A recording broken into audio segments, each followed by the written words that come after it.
One of the best bands I've ever been in my life has been Seven Strings. These guys, well, they were on the same circuit. I was up in Dallas, and I ended up sitting in with them a couple times, doing a few gigs here and there, and in between. In the end, I ended up being a member, and that grew into a lot of great friendships. This particular band is based around one guy's writings, Gino Addington, who's written a bunch of really cool songs, and he's got a choir following. If I'd ever felt like there was a family in the world of rock and roll, it would definitely be with this band, Seven Strings. These guys have been around the circuit playing with a different drummer all over for Charlotte for years, and then there started to be these parties at Jay's house, Jay Seeger, who has the infamous Noise with Boys parties. Through the years, this band has just captivated people in and around Dallas, Texas, and they've got a large following of people that are just like one big family. I guess you could say in ways I became a full-fledged member in 2009, actually, when we had Donnie Doors, lead guitar player, and we started playing places like O'Reilly's right away, and Gino had a piece that everybody knew was Angels Cry. Gino was always able at writing good hooks to songs, and Angels Cry just took off. Everybody knew Angels Cry. Everybody's when Angels Cry, and Angels Cry meant something different to everybody that ever heard it, and it meant something different to us as well as we played it. It's true to also say that the brilliance of all the material was written by Gino. In 2008, I believe, Travis Fulton, former lead guitar player from Molly Hatchet, joined the band, and things just took off like out of hell. The absolute beauty of Seven Strings Band is that there's actually about 30 or 40 members to the band, and they all follow Gino Addington, who is the founder of the band. It's his songs, it's his band. He's a brilliant writer, a brilliant performer, a brilliant singer. The guy's been around for years, and he's just a great writer, and he's really got a shot, and he gives it hell. He works very hard at what he does. When Travis joined the band just excelled. Travis had a studio built into his home in Rockwall, Texas, and we used to record there all the time, and we recorded several tracks out there, including voices. At one point we had Donnie and Travis in the band at the same time. At that particular point we took off, and we were number one on the rock charts in Dallas, Texas, ReverbNation.com for a little bit. Everywhere this band went, we were just pulling numbers and filling places up, playing O'Reilly's and playing other big clubs. I think it's safe to say that in 2009, 2010, Seven Strings was riding a high that was some high that we'd never had before, and that is that there's nothing like playing songs that are your songs and looking out in the audience full of people and they all know the words.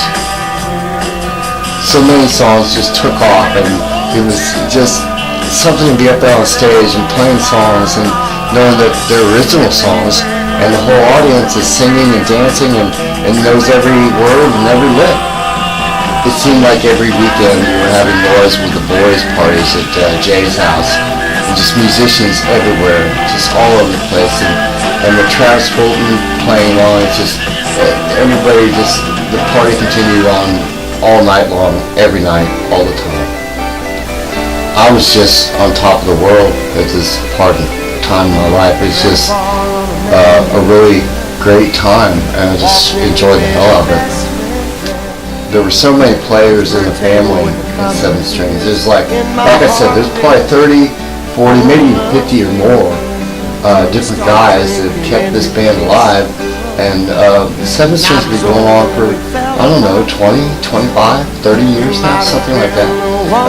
Gino's baby, but we all have gone through our battles with each other and our battles between ourselves and with ourselves, and it seems like a few years go by, somebody's mad at somebody and somebody's mad at somebody else, but in the end result, we're all still friends and we're all still one big family, and that's what counts.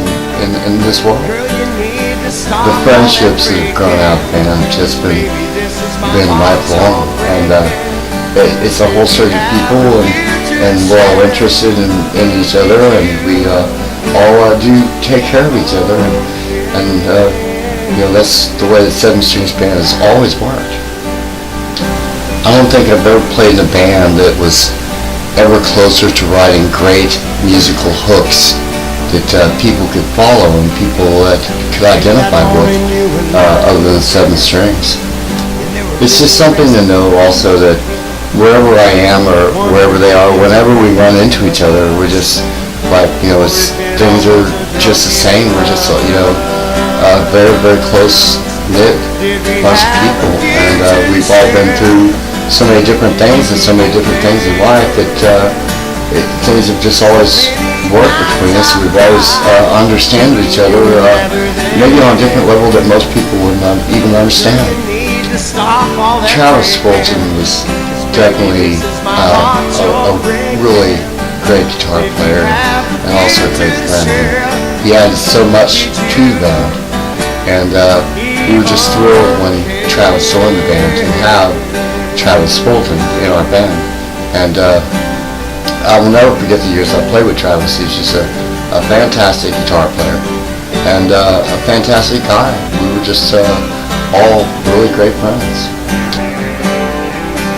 Sadly enough, in the world of rock and roll, we know how things always go, and it took us all by surprise. But sadly enough, we suddenly lost Travis, and that changed the band in so many ways. It just changed the whole band.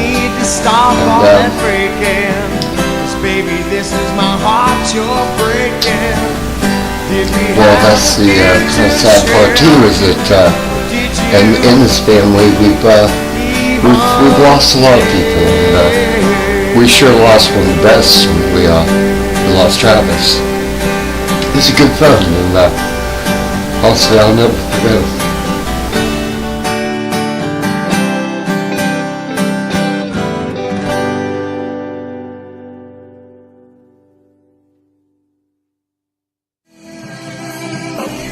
These days, Seven Strings is still in operation. The circle of musicians is still together, and they still get together all the time with different lineups under the guidance of Gino Addington. We still get together when I'm in town. The gig is split between several different drummers, same with the bass players and other lead guitar players. I really do believe that the loss of a good friend, the loss of Travis Fulton, if nothing else, drew us tighter as friends and tighter in the mission with this band. The footage you're seeing here was in 2018 when I returned to hang out with them for a while, and one night I went over to Jay Seegert's house, and ironically Jay has a recording studio built into his house as well, but that particular evening we were playing in the living room. It's simply impossible to imagine or fathom even the amount of different players that have been associated with Seven Strings Band and associated with all the clubs that Seven Strings have been involved in. All these musicians have taken the time to learn all the songs, which actually are very basic and cordial structure, but they've really caught on through the years and have quite a following. This group has done gigs in all kinds of different clubs, all different kinds of private parties. But some of the funnest times we've really had together have been at our own parties, where it's just like one big open mic. And, it's just been really a good time, a really great time. There have always been other lead guitar players that have strived to come into the band. And it's always been some very big shoes to fill for them, being Travis Fulton and Donnie Dorr. But we've had some of the best lead guitar players that you can possibly imagine. Just a long list of them. Being a group of people that have locked into one guy's writings and one guy's songs, being able to follow that person, I think says a whole lot about that person. and that person is Gino Addington. Through the years, his songs have just caught the interest of many local Dallas area musicians, and we've all, it's been a real pleasure and an adventure, I might add, following Gino, because after 9 Coronas, you never know what Gino's going to do. I have to stop myself here. The band has had other drummers, Ollie Brochart, who was their first drummer, and Ollie was in on most of the original songs and the original drummer that played for 7 Strings. Good friend and a good person. We'll get to his story here in a minute. Also is Mal Netter, a very good friend of mine, and of course Bill Simone. Bill is a fantastic drummer, and Andrew Patty also. All of those guys, we are the best of friends. There's really not any competition. Lead players also include Little Pete and a whole cast of guys, just E-Step and just all kinds of players. Bass players the same, Russ Alaska, Jay Seegert have been 2 of the main ones. Here's a picture with me and Terry Clark together. Terry was actually with me in prison when we played on the worship team, the Christian band in prison together. There's simply no tearing apart the roots and friendships of this band. They run too deep. There's a picture of me and AWOL, my security guy. This band has been together and partying and been friends for years and years and years. And 7 Strings is not going anywhere. We are trying to go somewhere, but I mean, we're very, very solid, and the friendships and the people, the amount of musicians in and out of the band constantly. There's like numbers of 30, 40. There's a picture of Brian Partain, another player. And we've been through so much together. We've loved and lost, and we've lost friends, and we're still all together, and everybody pushes, and the people just seem to attract to this band just from the general positive energy of the band, which is incredible. Like I said, the friendships in this band just go deeper than usual friendships do, and everybody feels a very tight bond between each other. We all love each other, we all take care of each other, and we're all looking out for each other, and that says a whole lot in the world of rock and roll. Like I've said, 7 Strings is a family, much more than his rock band. We're a family, and the feelings go way back, and it's a very strong Texas band, and I'm very proud to have been a part of this band the times that I have. We've suffered loss, we've suffered happiness, and there were times we're jumping for joy. But one thing that's common is that we're all on the same common goal. And the rest of the video, let speak for itself. We're looking for one guy that has mysteriously disappeared. And that is Ollie Brochart. If you know where Ollie might be, it's a picture of me and Gino right there. But, you know, this band is tight. We're tight in friendship, and we're tight in love for each other, and that's what really counts.